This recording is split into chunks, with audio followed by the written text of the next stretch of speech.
अपरा एकादशी की व्रत कथा। बोली एकादशी माता की जय हो, वसुदेव भगवान की जय हो। यत्र तत्र स्थिता विप्रा यत्र तत्र च मानवा एकादश्याम कथाम श्रवता सर्व पाप परमुच्यते।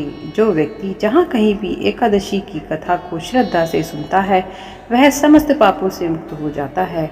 और भविष्य पुराण के अनुसार नवे संति पवित्राण तीर्थानि च यथा भुवि तुल्यम यथा एकादशी या विष्णु प्रियतमा तिथि, अर्थात इस पृथ्वी पर कोई भी तीर्थ या पवित्र कार्य इतना फलदायक नहीं जितना भगवान श्री विष्णु को प्रिय एकादशी तिथि है।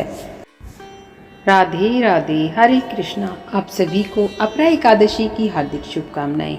इस बार ज्येष्ठ मास के कृष्ण पक्ष की एकादशी को, जो कि अपरा एकादशी है, 23 मार्च के दिन शुक्रवार को पड़ रही है। द्वादशी तिथि 24 मई शनिवार की शाम 7:20 पर समाप्त होगी और हरिवासर का समय 24 मई शनिवार को सुबह 3 बजे तक समाप्त होगा। एकादशी व्रत पारण का यानी व्रत खोलने का शुभ मुहूर्त इस बार 24 मई दिन शनिवार को सुबह 5:46 से लेकर 8:59 तक रहेगा। अपरा एकादशी, जिसे अचला एकादशी भी कहा जाता है, वर्ष की अत्यंत पुण्यदायी एकादशियों में से एक मानी जाती है। शास्त्रों में कहा गया है कि अपरा एकादशी का व्रत करने से राजस्व यज्ञ, अश्वमेघ यज्ञ, तीर्थ स्नान, गोदान, स्वर्ण दान, अन्नदान आदि महान पुण्यों के बराबर फल मिल जाता है। यह व्रत उन पापों का भी नाश कर देता है जिन्हें युगों की साधना से भी मिटा पाना कठिन हो।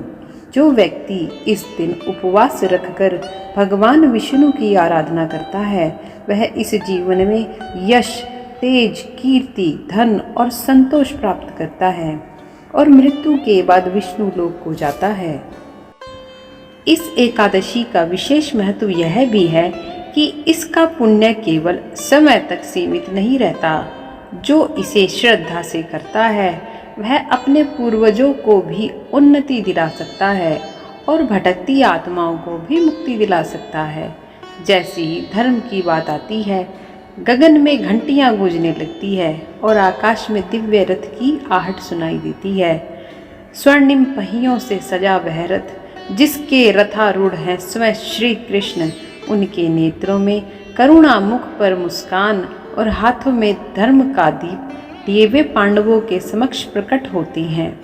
महाराज युधिष्ठिर हाथ जोड़कर श्री कृष्ण को प्रणाम करके पूछते हैं, हे माधव, हे योगेश्वर, कृपा करके मुझे बताइए कि ज्येष्ठ मास के कृष्ण पक्ष की एकादशी का क्या नाम है और इसका क्या फल है। भगवान श्री कृष्ण मंद मुस्कान के साथ उत्तर देते हैं, राजन, इस एकादशी का नाम है अपरा, इसे अचला भी कहते हैं। यह व्रत सब पापों का नाश कर मोक्ष का द्वार खुलता है। अब सुनो इसकी पावन कथा। प्राचीन समय की बात है। वही ध्वज नाम के एक महाजन राजा अपने स्वभाव के अनुरूप ही राज्य किया करते थे और सशक्त राजा के शासन में सारी प्रजा भी सुखपूर्वक रहती थी। राजा महीध्वज का छोटा भाई वज्रध्वज क्रूर, अधर्मी और बड़ा अन्याय था। वह अपने बड़े भाई से द्वेष और ईर्ष्या रखता था। उससे अपने बड़े भाई की प्रसिद्धि सही नहीं जा रही थी और इसी ईर्ष्या के चलते एक दिन उसने एक कुकर्म कर डाला। उसने अपने बड़े भाई महीध्वज की हत्या कर दी और इतना ही नहीं, उसके शव को जंगल में एक पीपल के पेड़ के नीचे गड़ा कर दाब दिया।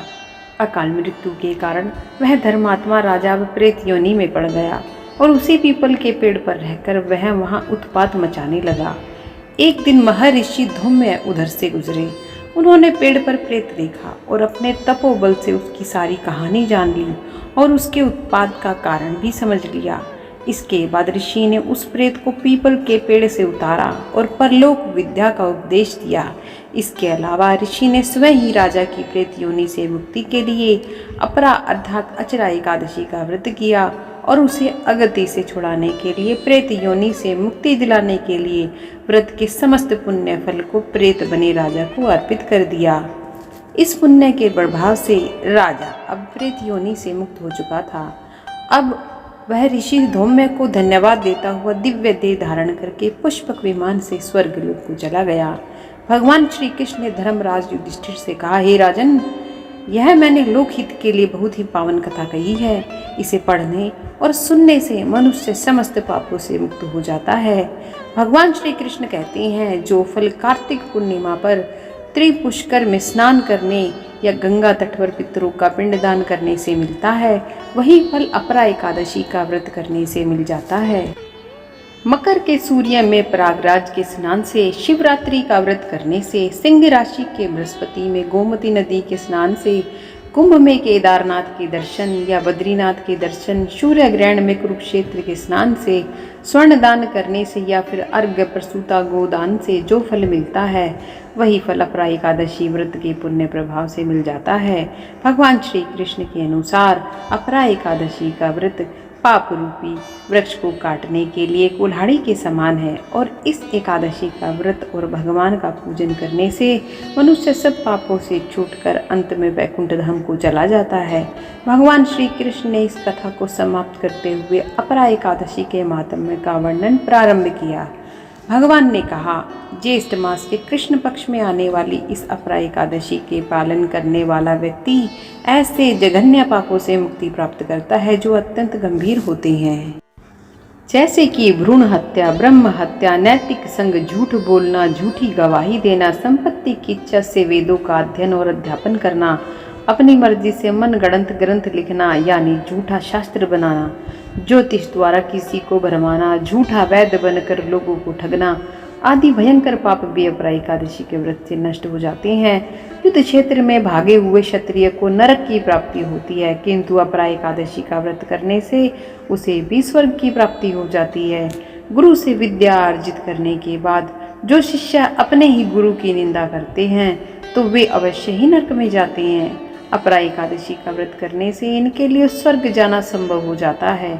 तीनों पुष्करों में स्नान करने से अथवा कार्तिक महीने में स्नान करने से या फिर गंगा जी के तट पर पितरों को पिंडदान करने से जो फल प्राप्त होता है, वही फल अपरा एकादशी का व्रत करने से प्राप्त होता है।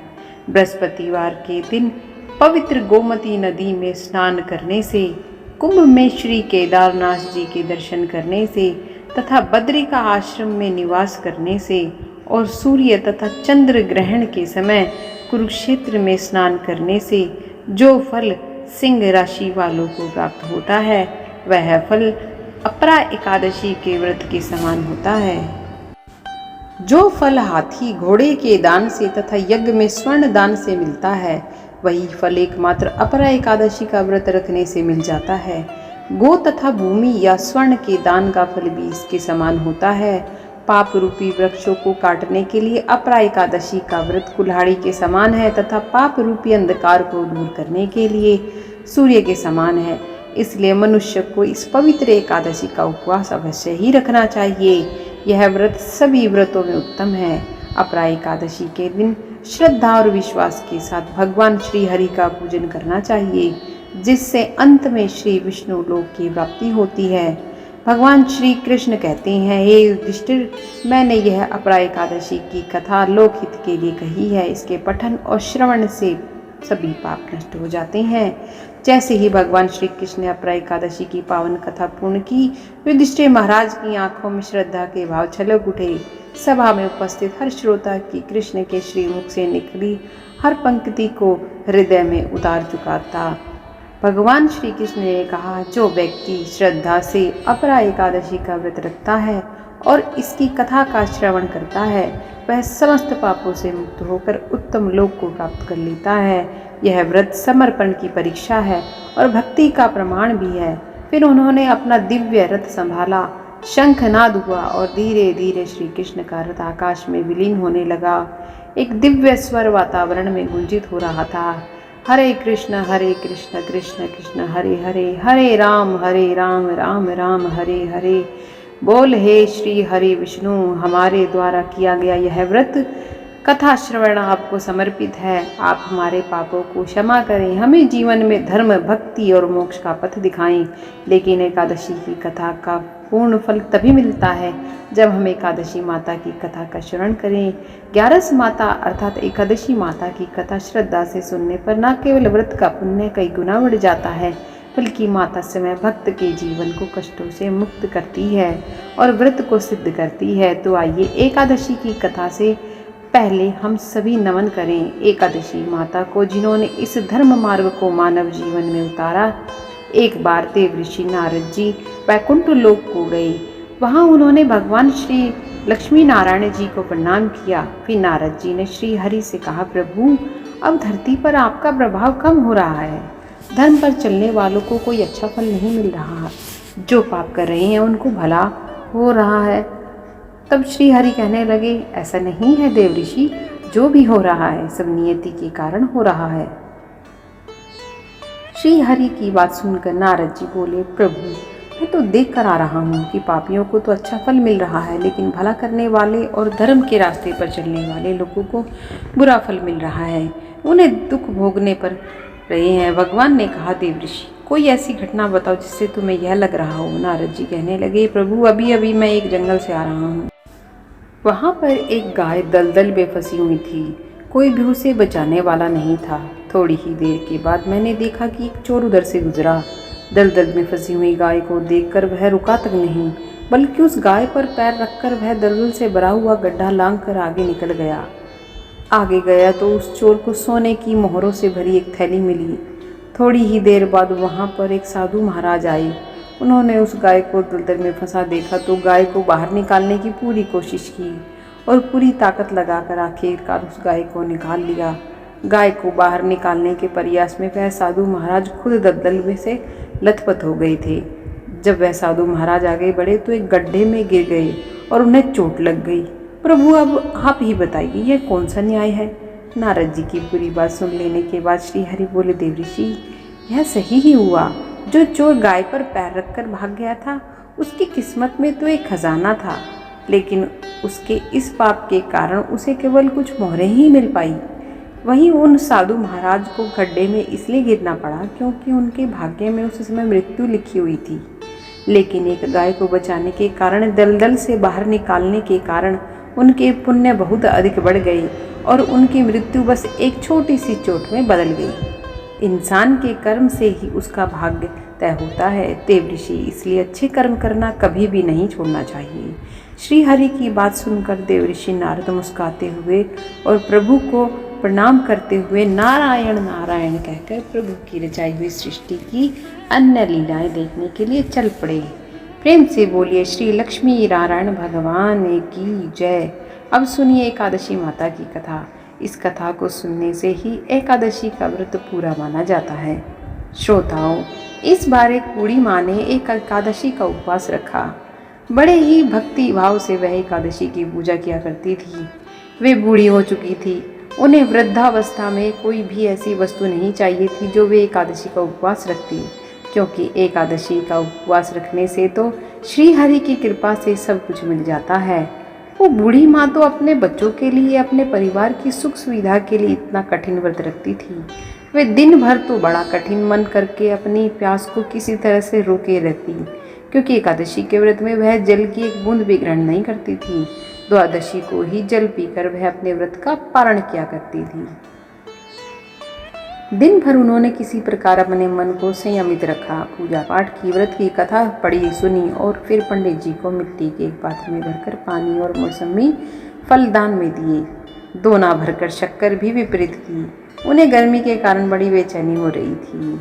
एक तो निराहार और निर्जल रहकर उपवास रखा था और ऊपर से प्यास भी अधिक सता रही थी। इस कारण उन्होंने सोचा कि चलो पानी में बैठूं, शायद थोड़ी शांति मिले। यह सोचकर वह पानी में बैठी रही। पानी से बार बार कुल्ला करती और मुंह हाथ धोती रही।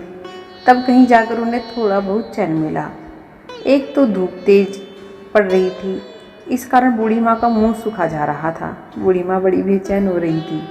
एक तो बुढ़ापा, दूसरा यह भयंकर गर्मी। बुढ़ापे की तो स्थिति कुछ ऐसी होती है, बड़ी मुश्किल से धीरज बन पाता है।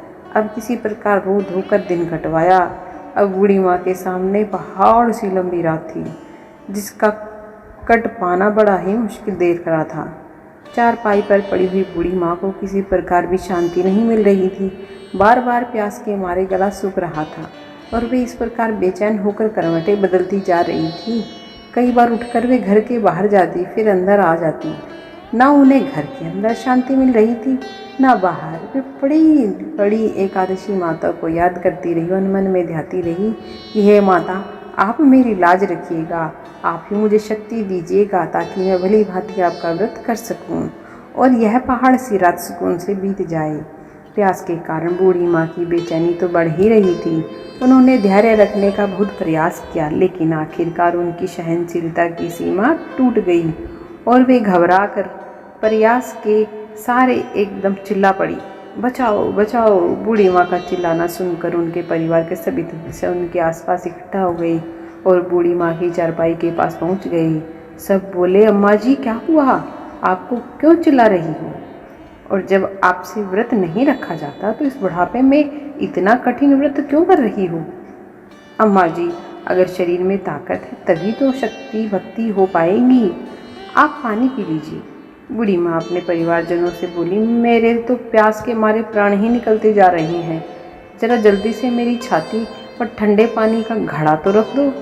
नातियों ने दौड़कर दादी की छाती पर ठंडे पानी का बर्तन रख दिया। तब कहीं जाकर उन्हें थोड़ा बहुत सुकून मिला और जब सुकून मिला तो थोड़ी देर के लिए उन्होंने अपनी आंखें बंद कर लीं। इधर एकादशी माता सोचने लगी, यह तो बूढ़ी माँ लेकिन बड़े नियम से मेरा व्रत रखती है, चलकर इनकी परीक्षा लेनी चाहिए। ऐसा विचार कर एकादशी माता आधी रात को मुर्गा बनकर कुकड़ों कू करने लगी। मुर्गे की टेर सुनकर बूढ़ी माँ जल्दी से उठी और बाहर जाकर आसमान की ओर निहारा, लेकिन आसमान में तो कहीं भी उन्हें सुबह का तारा दिखाई ही नहीं दिया। अब वे सोचने लगी कि फिर यह मुर्गा भला क्यों और कैसे भूल गया। एक तो उन्हें प्यास लग रही थी, अब थोड़ा बहुत उनका मन भी बेचैन होने लगा। आखिरकार उन्होंने यह दृढ़ निश्चय किया कि अब तो मैं इस व्रत को पूरा करके ही छोड़ूंगी, फिर चाहे व्रत पूरा होने तक मेरे प्राण ही क्यों ना निकल जाए। मन में ऐसा पक्का निश्चय कर वह वापस चारपाई पर आकर लेट गई। थोड़ी ही देर बाद एकादशी माता ने उनकी फिर से परीक्षा लेनी चाहिए, तो वह एक छोटी सी कन्या का रूप धरकर गिलास में मीठा पानी लेकर उनके सिरहाने खड़ी हो गई और जोर से बोली, दादी जी सवेरा हो गया है, आप हाथ मुंह धोकर शरबत पी लीजिए। पहले तो शरबत का भरा हुआ गिलास देखकर बूढ़ी माँ का मन ललचाने लगा। प्यास के मारे गला जो सूख रहा था, किंतु अचानक उन्हें याद आया कि उनका तो एकादशी का उपवास है।